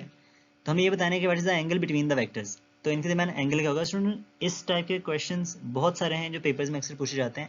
अब इसको हल कैसे करना है तो बड़ा सिंपल सा है। अब देखो यहाँ पे जो डॉट का मैग्नीट्यूड है यानी कि ए डॉट बी वो किसके बराबर है 6 के इक्वल, और क्रॉस का जो मैग्नीट्यूड है यानी ए क्रॉस बी का जो मैग्नीट्यूड है वो किसके बराबर है 6 इंटू √3। अब जब भी आपके पास में कोई इस टाइप का क्वेश्चन आएगा ना तो हमने सिंपली करना क्या है कि जो हमारे पास में क्रॉस वाला टर्म है उसको डिवाइड करना है डॉट वाली टर्म के साथ में या इक्वेशन के साथ में। यानी कि हम यहाँ पे इक्वेशन नंबर 2 को डिवाइड करवाएंगे किसके साथ 1 के साथ। अब ये क्यों करना है इसका रीज़न मैं आपको आगे समझाता हूँ। अब यहाँ पे देखो ए लेफ्ट हैंड साइड को लेफ्ट हैंड साइड से राइट हैंड साइड को राइट हैंड साइड से, तो हम क्या लिखेंगे A cross B divided by A dot B का magnitude is equal to cross का मैग्नीट्यूड कितना है 6√3 और डॉट का कितना है यहाँ पर 6। तो यहाँ पर 6 के साथ में 6 क्या हो जाएगा कैंसिल आउट। ए क्रॉस बी का मैग्नीट्यूड किसके बराबर होता है ए बी साइन थीटा के, और डॉट का मैग्नीट्यूड क्या होता है ए बी कॉस थीटा, और यहाँ पे क्या बचेगा सिर्फ और सिर्फ √3 बचेगा। अब यहाँ पर ए बी के साथ में ए बी क्या हो जाएगा कैंसिल आउट, और sine theta over cos theta ये किसके बराबर होता है टेन थीटा के, जो कि बराबर आएगा √3 के। अब ये हमारे पास में मेन रीजन है टेन थीटा बनाना यहाँ पे, जिसकी वजह से हम क्या करेंगे क्रॉस वाली टर्म को डिवाइड करवाएंगे किसके साथ में डॉट वाले के साथ में। अगर आप डॉट वाले को क्रॉस वाले से करोगे तो वहाँ पे कॉट बनेगा जो कि टेन का इनवर्स होता है, उसको हल करना थोड़ा कॉम्प्लिकेटेड हो जाता है। इसलिए जब भी इस टाइप का कोई क्वेश्चन आपसे पूछा जाएगा जहाँ पर हमने एंगल फाइंड करना है, हमें डॉट और क्रॉस का मैग्नीट्यूड दिया जाएगा तो हमने क्रॉस वाली टर्म को डिवाइड करवाना है डॉट वाले के साथ में, तो ये बात आपने याद रखनी है। अब यहाँ पे क्योंकि हमें थीटा फाइंड करना है तो थीटा बराबर होगा टेन इनवर्स ऑफ √3 के, और टेन इनवर्स ऑफ √3 स्टूडेंट्स ये बराबर होता है 60 डिग्री के। तो हमारा जो राइट आंसर है वो बनेगा चार्ली। तो इस तरह से आप इसको इजीली सॉल्व कर सकते हो। नेक्स्ट क्वेश्चन नंबर 25 हमारे पास में है the unit vector perpendicular to vector A and vector B is equal to. अब सुनिए यहाँ पे उसने हमें दो वेक्टर्स बता रखे हैं, एक वेक्टर ए है और दूसरा वेक्टर बी है, और हमें ये बताना है कि इनके परपेंडिकुलर यूनिट वेक्टर क्या होगा। अब जब ऐसा कोई क्वेश्चन आएगा हमारे पास में कि हमें कोई परपेंडिकुलर यूनिट वेक्टर पूछा जाएगा तो वहाँ पर हम हमेशा कॉन्सेप्ट यूज़ करेंगे क्रॉस प्रोडक्ट का, ये बात आपने याद रखनी है। अब यहाँ पे देखो हमारे पास में हम जानते हैं कि जो cross product A cross B जो होता है वो हमेशा क्या होता है प्लेन के परपेंडिकुलर होता है। अगर हम उसी का यूनिट वेक्टर फाइंड करेंगे तो हमारे पास में ये क्वेश्चन सॉल्व हो जाएगा। तो सबसे पहले हमने करना क्या है कि इनका क्रॉस प्रोडक्ट फाइंड करना है। तो जो हमारे पास में रिजल्ट आएगा उससे क्या करेंगे हम उसका यूनिट वेक्टर फाइंड करेंगे। अब यहाँ पर देखो सिंपली हमारे पास में जो यूनिट वेक्टर होगा इसका एन हैट होगा वो बराबर होगा cross product divided by magnitude of the cross product. ठीक है, तो ये सिंपली हमारे पास में इसका फॉर्मूला है जिसको हम यहाँ पे यूज़ करेंगे। अब सबसे पहले अगर मैं फाइंड करता हूँ ए क्रॉस बी तो हम क्या करेंगे पहले आई जे और के लिखेंगे, फिर हम लिखेंगे पहले ए के कंपोनेंट्स। तो ए के कंपोनेंट्स क्या है मेरे पास में 2 -1 प्लस के प्लस 1। ठीक है, और बी के कंपोनेंट्स क्या है मेरे पास 3 -4 -1। अब यहाँ पे रूल हमारे पास में सेम वही। अब हम क्या करेंगे पहले तो फर्स्ट रो को छोड़ना है और इसका फर्स्ट कॉलम हम स्किप कर देंगे। जब हम फर्स्ट कॉलम को स्किप करेंगे तो बाकी हमारे पास में बचेंगी 4 एंट्रीज ये वाली। तो -1 को -1 के साथ करेंगे तो +1 आ जाएगा, और माइनस फार्मूले वाला और माइनस ये हो गया प्लस, और 4 1 कितना आएगा 4 आ जाएगा। ठीक है, यहाँ पे ये हो गया फर्स्ट टर्म हमारे पास में। सेकेंडली हम क्या करेंगे यहाँ से कि हमारे पास में जो जे वाला कॉलम है हम इसको स्किप करेंगे, और फर्स्ट रो तो हमारे पास में वैसे हमें स्किप करनी है यहाँ से। ठीक है, बाकी जो हमारे पास में 4 एंट्रीज बचेंगी वो होगा माइनस जी हेड तो वैसे का वैसा रहेगा, बाकी 2 1 जार -2 बन जाएगा, फिर आएगा फॉर्मूला वाला माइनस, एंड 3 1 जार क्या बनेगा यहाँ पर 3। फिर हम क्या करेंगे यहाँ से जो हमारे पास में के वाला कॉलम है हम उसको स्किप करेंगे। तो जब हम के वाला कॉलम स्किप करेंगे तो हमारे पास में जो बाकी 4 एंट्रीज इसको क्या करेंगे क्रॉस मल्टीप्लाई, तो प्लस के हेड इंटू 4 2 जार -8, फिर फॉर्मूले वाला माइनस और ये माइनस क्या हो जाएगा प्लस, और 3 1 जार क्या आएगा यहाँ पे 3 आ जाएगा। तो इस तरह से हम इसको क्या करेंगे एक्सपेंड कर लेंगे। अब यहाँ पे देखो क्या बनेगा 4 + 1 5 आई हेड -3 -2 माइनस का 5 माइनस माइनस क्या हो जाएगा प्लस का 5 जे हेड, फिर -8 में से प्लस के 3 गए तो माइनस का 5 और प्लस माइनस -5 के हेड आ जाएगा। तो ये हमारे पास में क्या आ गया इनका क्रॉस प्रोडक्ट का मैग्नीट्यूड। अब यहाँ पे अगर हम इसका बल्कि ये आ गया इसका क्रॉस प्रोडक्ट, अगर हम इसका मैग्नीट्यूड फाइंड करें तो इसका मैग्नीट्यूड कैसे निकालेंगे कि फर्स्ट का स्क्वायर प्लस सेकंड का स्क्वायर प्लस थर्ड का स्क्वायर और होल का क्या लिखेंगे यहाँ पे अंडर रूट। अब यहाँ पे देखो हमारे पास में तीनों टर्म्स क्योंकि सेम है तो ये 3 टाइम्स यहाँ पर ऐड हो रहा है 5 का स्क्वायर, तो हम क्या करेंगे इसको सिंपली ऐसे लिख सकते हैं 3 टाइम्स 5 का स्क्वायर और होल का क्या आएगा यहाँ पे रूट आ जाएगा।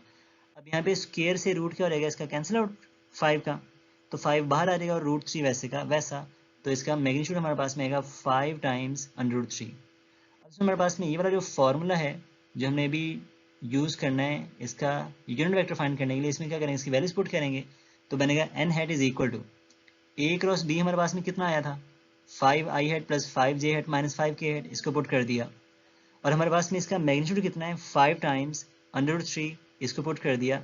तो न्यूमरेटर में देखो सबसे 5 कॉमन आ रहा है, जब हम 5 को कॉमन करेंगे तो 5 के साथ में 5 क्या हो जाएगा कैंसिल आउट, तो इसका रिजल्ट आएगा i hat plus j hat minus k hat divided by under root 3। तो इस तरह से हम इसको ईजिली सॉल्व कर सकते हैं।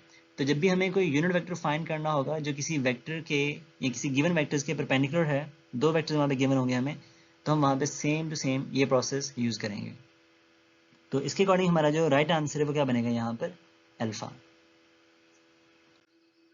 नेक्स्ट हमारे पास में क्वेश्चन नंबर 26 है जो कि लास्ट ईयर 2025 में डिस्कस किया गया था पास्ट पेपर्स के अंदर। इसमें कहते हैं कि अगर हमारे पास में वेक्टर ए गिवन है वेक्टर बी हमें गिवन है तो हमें क्या करना है magnitude of A cross B find करना है। अब सिंपली इसमें सबसे पहले तो हम ए क्रॉस बी फाइंड करेंगे फिर उसका मैग्नीट्यूड कैलकुलेट करेंगे। अब यहाँ पर देखो सिंपली हमारे पास में अगर हम बात करें ए क्रॉस बी की तो आई हैट जे हैट और के हैट लिखेंगे। फिर हमारे पास में जो फर्स्ट वेक्टर ए है उसकी कंपोनेंट्स ए बी और सी हमारे पास में नहीं है तो उसको जीरो कर देंगे। फिर हम लिखेंगे बी का, तो बी के देखो बाहर 4 है तो 4 को जब आप करवाओगे मल्टीप्लाई तो बनेगा 4a आई हैट प्लस 4b जे हैट। तो इसका आई कंपोनेंट कितना होगा एक्स वाला 4a और जो दूसरे कंपोनेंट है वो कितना बनेगा 4b बनेगा, और इसका थर्ड कंपोनेंट नहीं है तो उसको क्या कर देंगे यहाँ पर 0।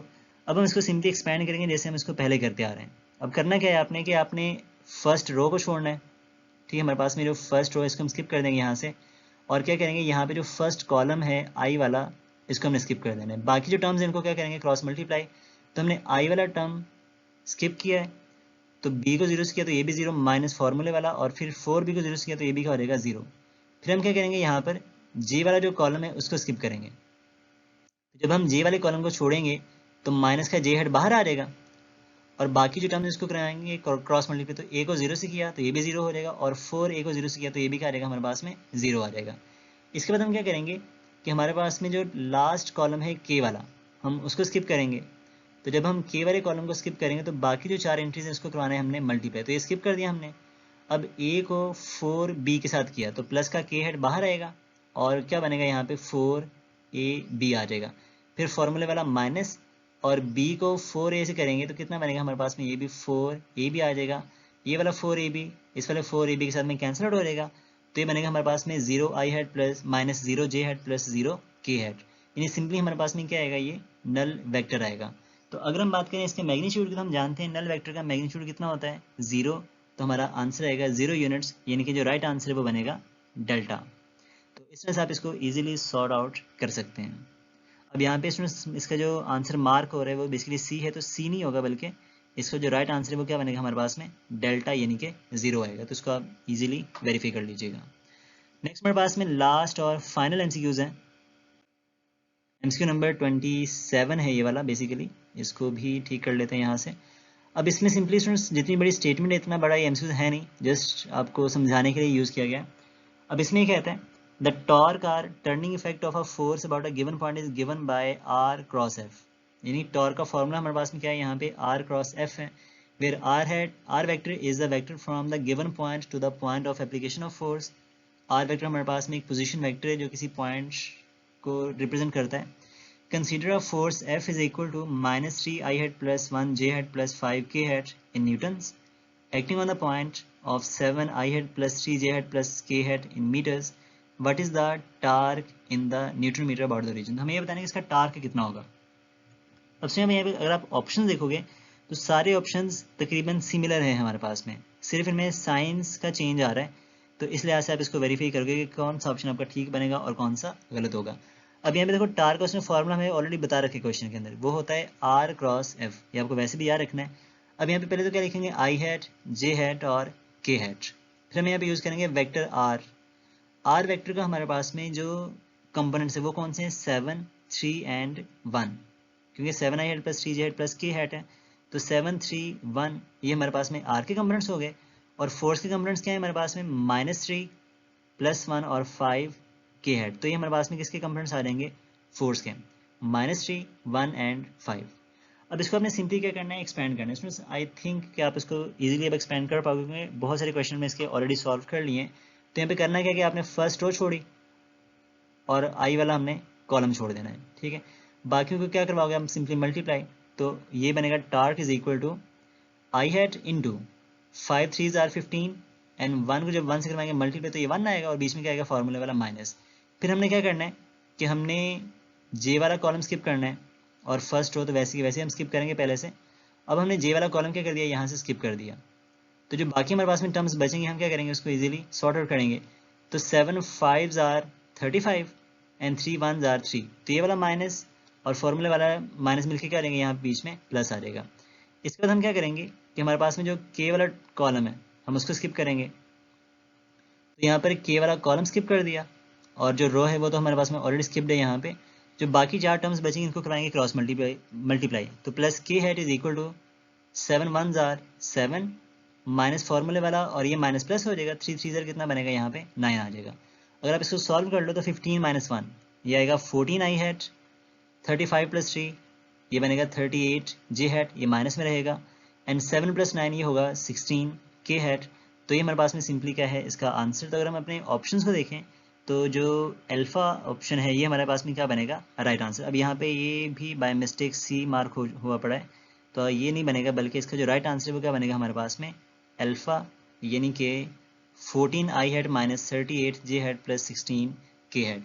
तो आप इसको इजीली सॉल्व कर सकते हैं इन कॉन्सेप्ट्स को यूज करते हुए। तो आई होप कि ये क्वेश्चन आपको सारे क्लियर हो चुके होंगे। तो इसमें ये थी मेरी आज की सारी डिस्कशन। आई होप कि लेक्चर आपके लिए यूजफुल हो। अगर आपको लेक्चर अच्छा लगे तो उसको दूसरों से शेयर जरूर कीजिएगा। जल्दी मिलते हैं एक नेक्स्ट वीडियो में। टिल देन अल्लाह हाफिज़ फ़ी अमानिल्लाह। और जो भी आपके रिव्यूज़ हों इसके बारे में इसको कमेंट्स में ज़रूर मेंशन किया करें। Wish all the best. अल्लाह हाफिज़।